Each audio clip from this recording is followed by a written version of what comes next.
தமிழ் பேசும் நல்லுள்ளங்களுக்கு வணக்கம் நேயர்களே. இது உங்கள் ஸ்பார்க் தமிழ் ஆடியோ புக்ஸ். இதுவரைக்கும் நம்ம சேனலை சப்ஸ்கிரைப் பண்ணாதவங்க சப்ஸ்கிரைப் பண்ணிக்கங்க. அப்படியே பக்கத்தில் இருக்கிற பெல் பட்டனையும் கிளிக் பண்ணிக்கோங்க. இந்த கதை நான் வாசிக்கிற விதம் இது எல்லாம் உங்களுக்கு பிடிச்சிருந்தா கதை கேட்கும் ஆர்வமுள்ள உங்க நண்பர்களுக்கு ஷேர் பண்ணுங்க, லைக் மற்றும் கமெண்ட் பண்ணுங்க. எழுத்தாளர் அமரர் சாண்டில்யன் அவர்கள் எழுதிய கடல் புறா பாகம் 1, அத்தியாயம் 26, அமைதியும் அபாயமும்.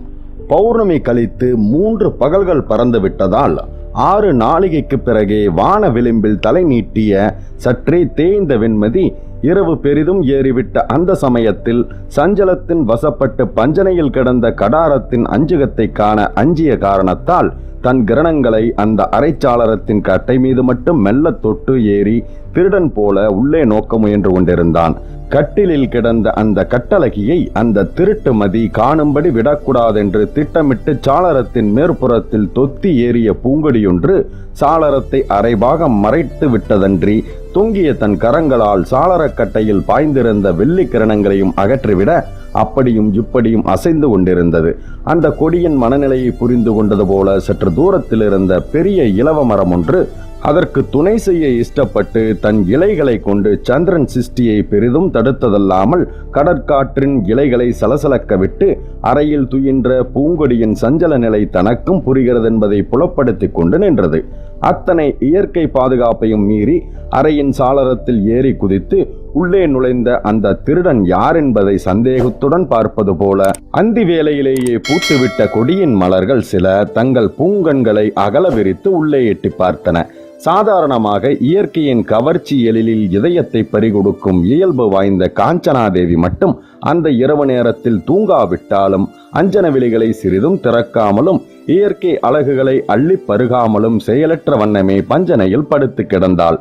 உடல் செயலற்று கிடந்ததே ஒழிய உள்ளம் செயலற்றிருக்காமல் பல எண்ண அலைகளில் புரண்டு கொண்டிருந்ததால் புறக்கண் விழிக்காவிட்டாலும் அகக்கண் பெரிதும் விழித்து மனம் எடுத்து காட்டிய காட்சிகளை எல்லாம் கண்டு கொண்டிருந்தது.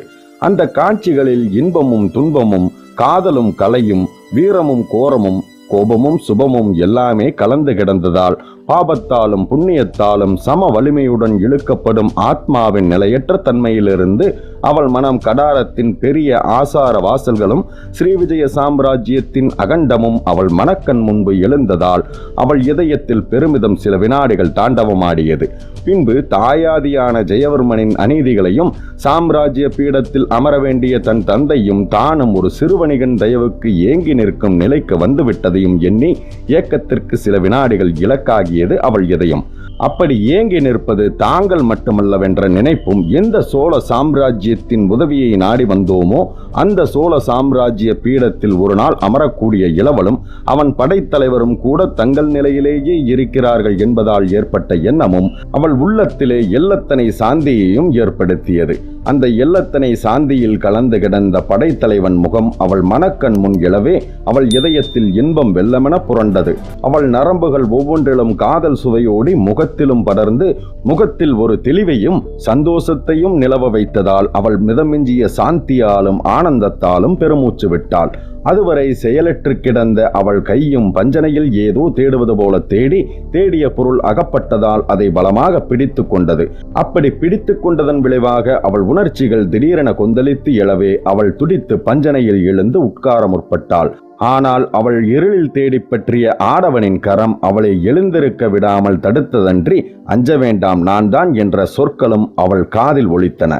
உள்ளத்தின் எழுச்சியாலும் உணர்ச்சிகளின் தூண்டுதலாலும் அவள் கனவில் தேடிய கை நனவில் கிடைத்ததாலும் அப்படி கையை பற்றி பஞ்சனையில் தான் அருகில் உட்கார்ந்திருந்தவன் தன் உள்ளத்தையெல்லாம் கொள்ளை கொண்ட இளைய பல்லவன் என்றாலும் அஞ்ச வேண்டாம் என்ற சொற்கள் உண்மையில் அவள் அச்சத்தை அறவே வெட்டிவிடுவதே நியாயம் என்றாலும் அந்த நியாயத்திற்கு புறம்பாகவே நடந்து கொண்ட அவள் மனம் உண்மையில் அவள் சிந்தையில் அச்சத்தையே விளைவித்ததால் சில வினாடிகள் என்ன செய்வதென்று அறியாமல் அவள் பஞ்சனையில் படுத்தே கிடந்தாள்.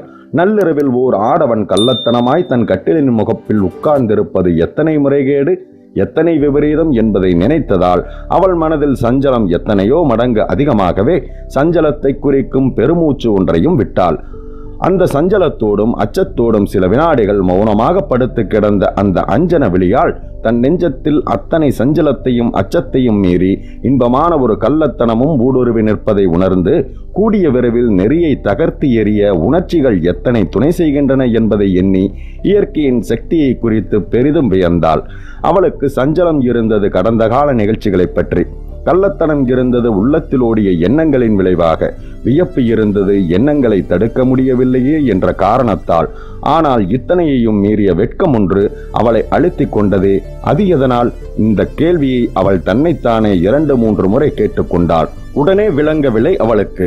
விளங்கிய போது தைரியமும் அடைந்தாள். பெண்களின் வெட்கம்தான் பெண்களின் நெறியை பாதுகாக்கும் பலத்த இரும்பு கவசம் என்பதை புரிந்து கொண்டாள் காஞ்சனாதேவி.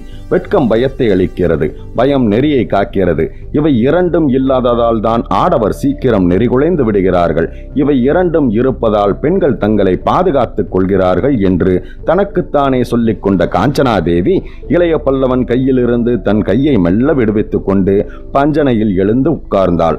அவள் கையை தன் கையிலிருந்து திருகி விடுவித்துக் கொண்டதையும் சரையிலென படுக்கையில் எழுந்து முழந்தாள்களை கட்டிக்கொண்டு உட்கார்ந்து விட்டதையும் கண்ட இளைய பல்லவன் அவளை சில வினாடிகள் உற்று நோக்கினான்.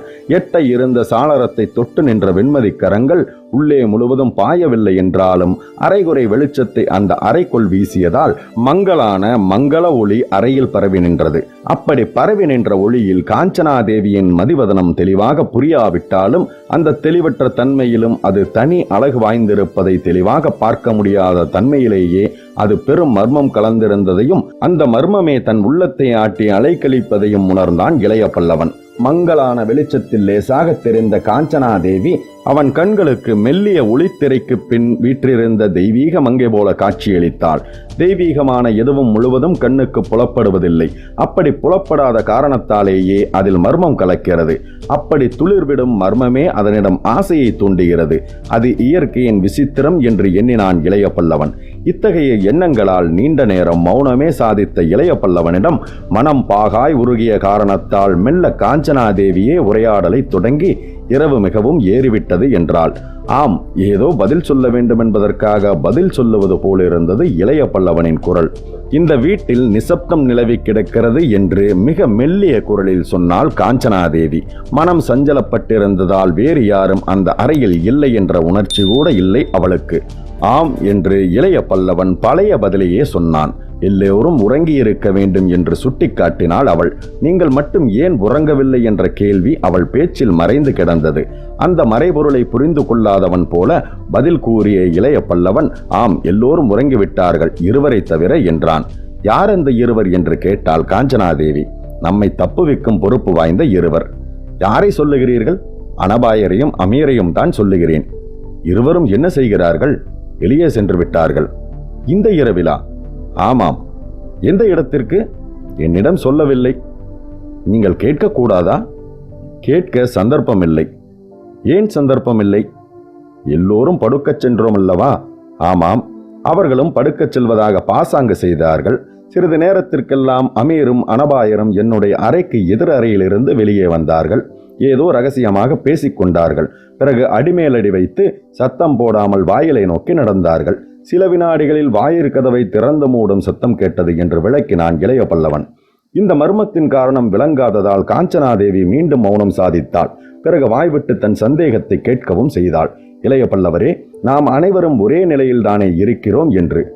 ஆம் என்று ஒப்புக்கொண்டான் இளைய பல்லவன். அனபாயருக்கு கலிங்கத்தில் உள்ள ஆபத்து நமக்கும் உண்டு. ஆமாம், உண்டு. அப்படி இருக்க நம்மிடம் சொல்லிச் சென்றால் என்ன? எதற்காக இத்தனை மர்மமாக செல்ல வேண்டும்? அதுதான் எனக்கும் புரியவில்லை. ஆனால் ஒன்று நிச்சயம். இது தகுந்த காரணமில்லாமல் அனபாயர் எந்த காரியத்தையும் செய்ய மாட்டார். அது சரி, ஆனால் பாலூரில் அவருக்கு ஆபத்து காத்திருக்கிறதே. ஆம், தலை போகும் ஆபத்து. அப்படி இருக்க உங்களை துணை கொண்டு செல்லலாமே. துணையைத்தான் அழைத்துச் சென்றிருக்கிறாரே. யார்? அமீரா? ஆம். உங்களை விட அமீர் பெரும் துணையா? அப்படித்தான் அனபாயர் நினைக்க வேண்டும். இதை சொன்ன இளைய பல்லவன் குரலில் துயரம் ததும்பி நிற்பதை கவனித்தாள் கடாரத்தின் இளவரசி. அதன் காரணமும் அவளுக்கு தெல்லென விளங்கவே செய்தது. பல போர்களில் தோளுடன் தோல் உராய்ந்து நின்ற அருமை நண்பனை விட அரபு நாட்டு அமீரை ஏன் பெரிதாக நினைக்கிறார் அனபாயர் என்பதை நினைக்க நினைக்க அவளுக்கும் வேதனையாகவே இருந்தது.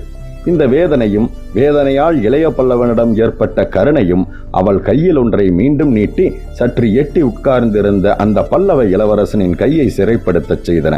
அப்படி தன்னை நாடி வந்த பூங்கரத்தை வேதனையின் விளைவாக சற்று அழுத்தவே பிடித்தான் இளைய பல்லவன். அதுவரை விலகியே உட்கார்ந்திருந்த காஞ்சனாதேவி அவனை அணுகி உட்கார்ந்தாள். அவளுடைய அஞ்சன விழிகள் துயரம் தோய்ந்த அவன் முகத்தை ஏறெடுத்து நோக்கின.